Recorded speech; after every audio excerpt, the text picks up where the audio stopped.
हाय students, हमारे पास question है। क्वेश्चन नंबर 5 क्या है? Statement D E F are respectively the mid points of the sides B C C A and A B of a triangle A B C. तो क्या दे रखा है कि हमारे पास एक ट्रायंगल है ए बी सी की, ठीक है जी। उसके अंदर जो हमारे पास बी सी है, जो साइड उसकी बी सी है, उसके ऊपर मिड पॉइंट दे रखा है डी। तो हमारे पास ये बी सी है, उसका एक मिड पॉइंट है जिसका नेम क्या है? डी। उसी तरह से जो सी ए वाली साइड है उसके ऊपर मिड पॉइंट दे रखा है हमारे पास ई, और लास्ट में जो ए बी हमारे पास साइड है उसके ऊपर मिड पॉइंट है एफ। ठीक है जी, यहाँ तक समझ आया? क्या है कि ए बी से एक ट्रायंगल है, उसकी सारी साइड्स पर एक एक मिड पॉइंट है। मिड पॉइंट का मतलब क्या हुआ कि जैसे ये एफ इसका मिड पॉइंट है, इसका मतलब जो ए एफ है वो इक्वल टू किसकी हो जाएगी? बी एफ के इक्वल हो जाएगी। दोनों साइड्स क्या होंगी हमारे पास? ये मतलब इसको दो इक्वल पार्ट्स में डिवाइड कर रहा है। समझ आई यहाँ पर? इसका मतलब ये भी आप ले सकते हो, जैसे ए बी हमारे पास 10 हो तो एफ क्या करता है? ये मिड में आ गया, तो ए एफ भी 5 हो गया, एफ बी भी 5 हो गया। ठीक है जी। चलिए, हमें शो क्या करना है? Show that B D E F is a parallelogram.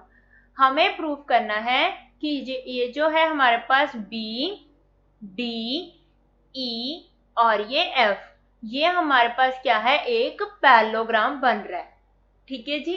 तो सबसे पहले देखिए हमारे पास क्या है सॉल्यूशन में। देखिए जो ये डी और ई है, ये दोनों भी मिड पॉइंट्स हैं। जो डी और ई की लाइंस हैं वो इस लाइंस के मिड पॉइंट्स को ज्वाइन करके बन रही है। ठीक है जी। तो हमारे पास मिड पॉइंट थ्योरम से क्या आ जाता है रिजल्ट कि ये जो दो लाइंस हैं ये आपस में क्या होती हैं? पैरेलल होंगी। यहाँ पर देखिए, मैं आपको यहाँ पर बना के दिखा देती हूँ। देखो, ये है हमारे पास ए बी सी, ठीक है जी। इनके ऊपर ये पॉइंट है ई का और ये पॉइंट है हमारे पास डी का। ठीक है, ये दोनों क्या है? मिड पॉइंट्स हैं। तो यहां से अगर आप इसे ज्वाइन करो इस लाइन को, तो क्या होता है कि मिड पॉइंट थ्योरम से क्या आता है कि ये दोनों जो लाइंस है वो क्या होंगी? आपस में पैरेलल होंगी। तो हम यहाँ पर मिड पॉइंट थ्योरम लगा रहे हैं in triangle A B C. ठीक है जी। तो जो हमारे पास ई एंड डी है वो क्या है? हमारे पास मिड पॉइंट्स हैं। किसके? Mid points of A C and B D and B C. ठीक है, बी सी और ए सी के मिड पॉइंट है। तो बाय मिड पॉइंट थ्योरम हमारे पास क्या रिजल्ट आ जाता है कि ये जो दोनों लाइंस हैं वो क्या है हमारे पास? मिड पॉइंट थ्योरम कि ये जो ए बी है वो पैरेलल टू किसकी आ जाएगी हमारे पास? ई डी की आ जाएगी। एंड दूसरी चीज क्या आ जाती है कि ये जो ई डी है वो इक्वल टू किसके आ जाएगा? हाफ ऑफ ए बी के इक्वल आ जाएगा। यही होता है ना, एक तो ये दोनों लाइंस पैरेलल हो जाती हैं और दूसरा इसकी जो लेंथ है ई डी की वो हाफ ऑफ ए बी बन जाती है। इतनी बात क्लियर है? ठीक है जी। चलिए अब यहां से देखिए, नाउ जो एफ है वो भी क्या है हमारे पास? मिड पॉइंट है। एफ जो है वो भी क्या है? मिड पॉइंट है ऑफ ए बी। अगर वो मिड पॉइंट है तो इसका मतलब क्या हो गया कि ये जो ए एफ है वो इक्वल टू किसके हो जाएगा? बी एफ के। ठीक है, दोनों इक्वल हो जाएंगे और equal to half of A B हो जाएंगे। इतनी बात क्लियर है? यहां तक क्लियर है बच्चे आपको? तो हम इसे क्या करेंगे, यहां से देखिए, इसे आप यहाँ पर स्टार पुट कर लो तो हमारे पास जो स्टार है वो क्या बन जाएगा? चलिए देखिए बच्चे, जो आपके पास ए बी और ई डी है, ठीक है, ए बी और ए डी दोनों पैरेलल हैं। तो अगर ये दोनों बड़ी लाइंस पैरेलल हैं तो क्या ये छोटी लाइंस भी तो पैरेलल ही होंगी? अगर ये बड़ी लाइन ए बी की लाइन ई डी के पैरेलल है तो ये बी एफ भी ई डी के पैरेलल ही होंगी। तो हम यहाँ पर ए बी की जगह बी एफ लिख लेते हैं। तो बी एफ जो है वो पैरेलल टू किसकी हो जाएगी? ई डी की हो जाएंगी। ठीक है जी। एंड जो हमारे पास ई डी है वो इक्वल टू किसके है? Half of A B. और हाफ ऑफ ए बी जो है वो हमने किसके इक्वल लिया है? Half of A B equal to B F. तो ई डी जो है वो इक्वल टू किसके आ जाएगा? बी एफ के आ जाएगा। नाउ बच्चे यहां से देखिए कि कोई भी एक वो हो, उसकी जो दो क्वाड्रिलेटर हो कोई भी, उसकी अगर ऑपोजिट साइड्स हैं वो इक्वल एंड पैरेलल हैं, तो वो क्या इंप्लाई कर देगा कि वो जो क्वाड्रिलेटर है वो क्या होगा, पैरेललोग्राम हो जाएगा। ठीक है जी, तो हमारे पास यहां से क्या आ जाएगा कि BDEF इज अ पैरेललोग्राम। इतनी बात क्लियर है बच्चे? फर्स्ट पार्ट क्लियर हुआ आपको कि वो कैसे आया हमारे पास, कि हमने क्या किया यहाँ पर बच्चे, बिल्कुल सिंपल किया कि ये हमारे पास मिड पॉइंट से ज्वाइन होकर बन रही थी, तो ये क्या हुआ, दोनों लाइंस क्या होंगी, मिड पॉइंट से पैरेलल होंगी और इसकी जो लेंथ है वो हाफ ऑफ ए बी हो जाएगी। और नेक्स्ट हमने किया कि जो एफ मिड पॉइंट है तो B F equal to half of A B हो गया, तो ईडी और बी एफ इक्वल आ गए, और ऑल्सो ए बी अगर ईडी के पैरेलल है तो वो छोटा पोर्शन बी एफ भी ईडी के ही पैरेलल होगा। और ये दोनों क्या बन रही है, बी एफ और ईडी, ये इस क्वाड्रिलेटर की ही साइड्स बन रही हैं, ऑपोजिट साइड, तो वो ऑपोजिट साइड्स जो हैं वो पैरेलल हैं एंड इक्वल हैं, तो इससे क्या आ जाएगा कि वो जो क्वाड्रिलेटर है BDEF वो क्या बन जाएगा, हमारे पास एक पैरेललोग्राम बन जाएगा। क्लियर है बच्चे यहाँ तक? चले सेकंड पार्ट की तरफ। देखिए अब हमारे पास सेकंड पार्ट जो है वो हमें क्या दे रखा है कि हमें प्रूव करना है एरिया ऑफ DEF। ये जो हमारे पास सेंटर में एक ट्रायंगल बन रही है रेड कलर की, इसका एरिया 1/4 टाइम्स ऑफ ABC के इक्वल है। ठीक है जी, चलिए हम वहां पर बाद में जाएंगे, पहले यहां से एक चीज नोट कीजिए, जो हमारे पास BDEF है, BDEF है वो क्या है हमारे पास, इज अ पैरेललोग्राम है। ठीक है जी, एंड अभी अभी प्रूफ किया है। और DF जो है वो क्या है, उसका एक डायगोनल है, डायगोनल बन रहा है हमारे पास, and DF is a diagonal.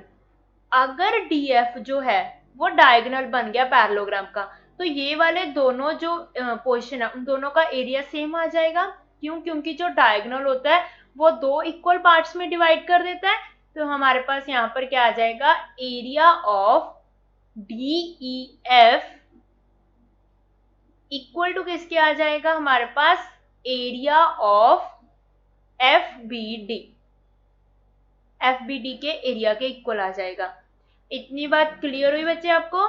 क्या किया हमने कि जैसे हमारे पास ये BDEF है वो पैरेललोग्राम ही है, तो DF क्या बन गया, उसका एक डायगोनल बन गया। अगर वो डायगोनल है तो ये वाले दो पोर्शन जो हैं नंबर 1 और ये नंबर 2, तो दोनों का एरिया क्या हो जाएगा हमारे पास, इक्वल आ जाएगा ना। बच्चे हमने क्या किया, जैसे अभी इसको प्रूफ किया ना पैरेललोग्राम, सिमिलर वे हम प्रूफ कर लेंगे कि ये जो हमारे पास EDFA है वो भी हमारे पास एक पैरेललोग्राम है।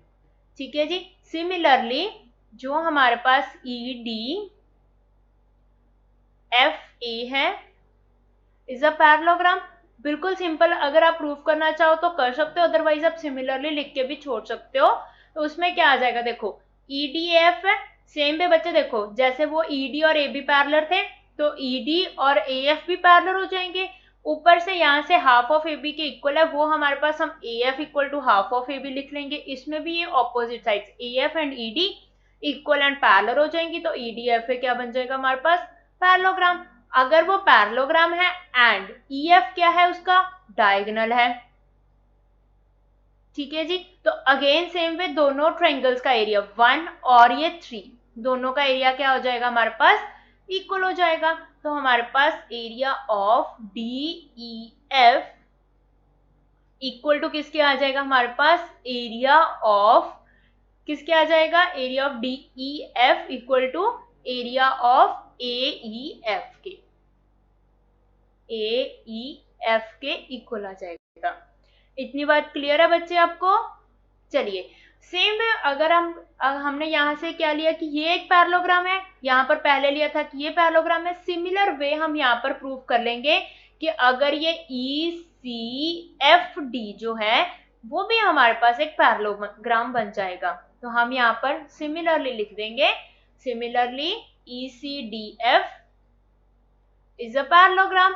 तो अगेन सेम वे अगर वो पैरेललोग्राम है तो यहाँ पर ED जो है वो क्या बन रहा है हमारे पास, डायगोनल बन रहा है।